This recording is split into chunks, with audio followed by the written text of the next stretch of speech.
کہا ہے. پھر again this is what Lenin said. یہ تو وہی بات ہے جو لینن نے کہی تھی. I said to him, brother, I have never read even a single word of Lenin. میں نے آج تک لینن کی تحریر کا کوئی ایک لفظ بھی نہیں پڑھا. جو کچھ میں کہہ رہا ہوں میرا سورس صرف سیرت محمدی ہے صلی اللہ علیہ وسلم. تو میں نے جس طریقے سے وہاں بیان کیا تھا مجھے خیال ہوا کہ اسی طور سے میں اگر بیان کروں تو شاید ہمارے لوگوں کو بھی فائدہ ہو جائے. وہ طور کیا تھا؟ وہ طریقہ یہ تھا کہ پہلے میں نے ایک اسکیلیٹن پیش کیا. Process of revolution as I have derived from the life of Muhammad صلی اللہ علیہ وسلم. لیکن کوئی اسلامی اصطلاح استعمال نہیں کی, نہ سیرت کا کوئی واقعات کوٹ کیا. ڈیرائیو وہاں سے کیا ہے لیکن ماڈرن ٹرمینالوجی میں اس کو واضح کیا کہ یہ ہے 6-7 اسٹیپس آف ایوولوشن. لیکن اس میں اسلامی اصطلاح نہیں, دین, اسلام, ایمان, یہ کچھ نہیں, جہاد, قتال, کچھ نہیں. اس کی وجہ کیا ہے؟ ہمارے دور زوال میں ان اصطلاحات کا مفہوم نمبر 1 محدود ہو گیا ہے, نمبر 2 مسخ بھی ہو گیا ہے, لمیٹڈ اینڈ پرورٹڈ. ہم جب بھی وہ اصطلاح بولتے ہیں وہی پرورٹڈ تصور ذہن میں آتا ہے. کمیونیکیشن ہوتی نہیں.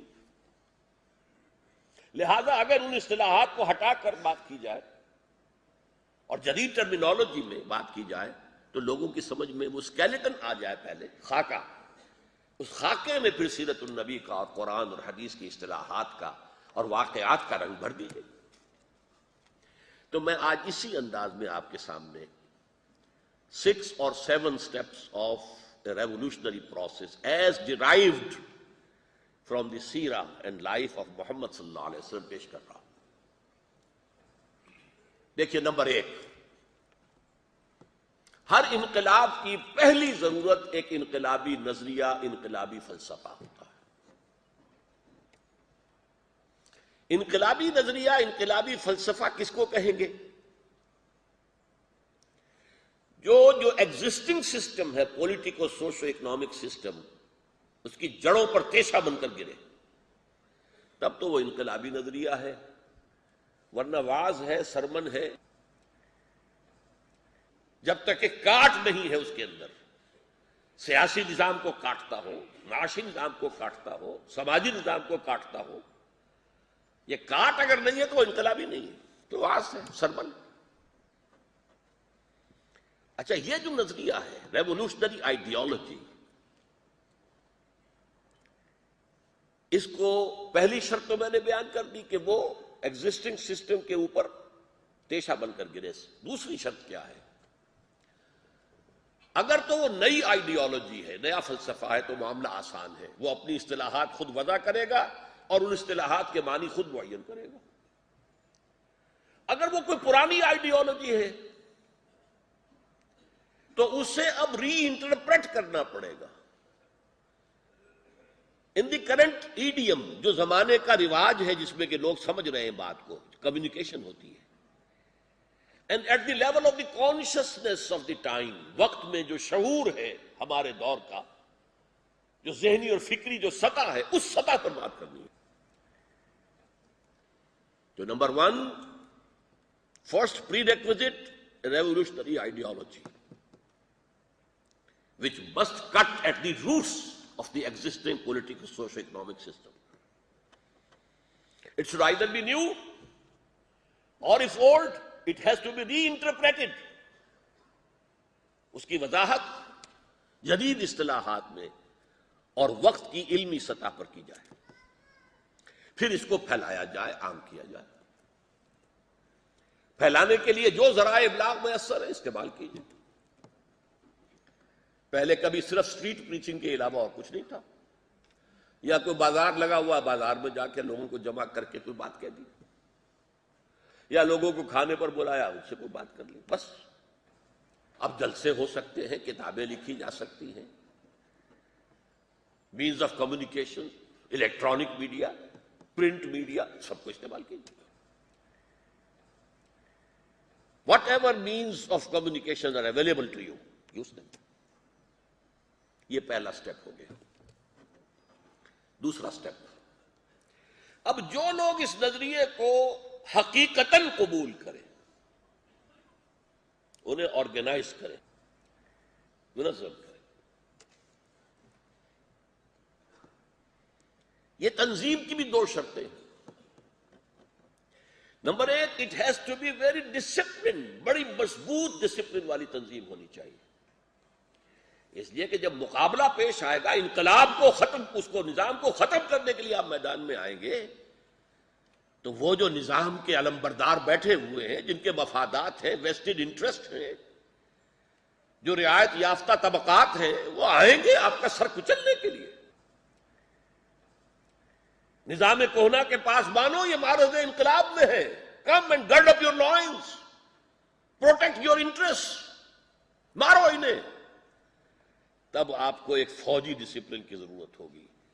نوب مقابلہ نہیں کر سکے گا.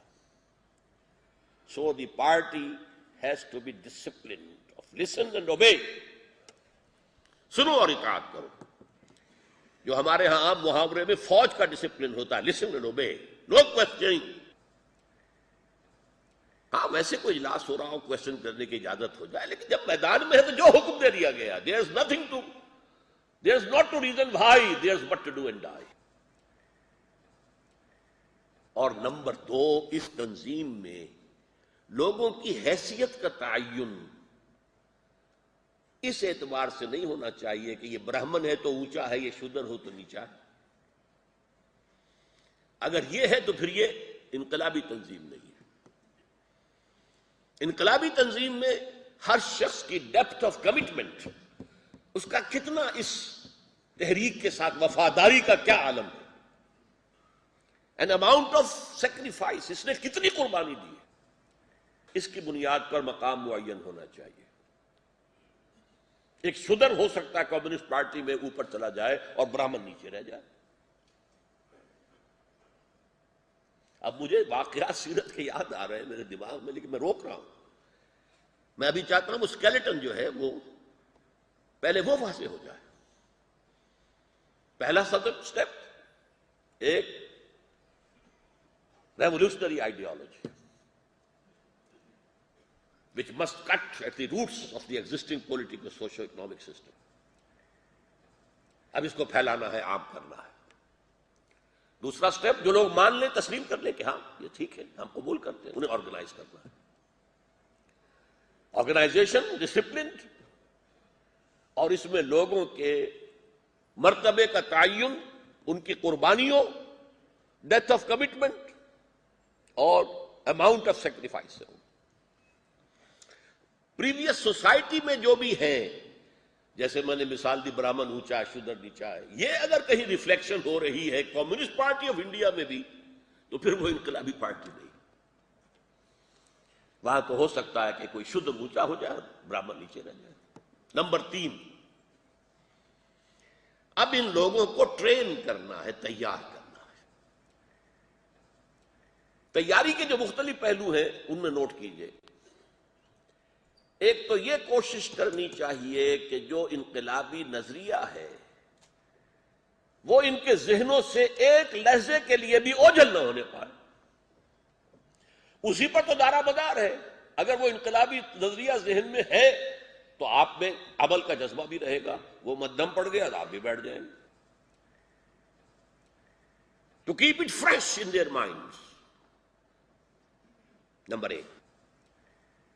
نمبر 2، انہیں عادی بنایا جائے ڈسپلن کا، کہ سنے اور مانے. آسان کام تو نہیں ہے نا، میں کیوں مانوں اس کی، یہ بھی میرے جیسا آدمی ہے. اس کے لیے بڑی ٹریننگ کی ضرورت ہے، عادی بنانا پڑتا ہے. ہم بھی تسلیم کی خو ڈالیں گے، بے ریاضی تیری عادت ہی صحیح. تسلیم کی خو ڈالنا آسان نہیں ہے. ہماری انا سے بڑھ کر انانیت تو راستے میں آتی ہے کہ نہیں آتی. تربیت کا، انقلابی تربیت کا دوسرا ہدف یہ ہے. تیسرا ہدف،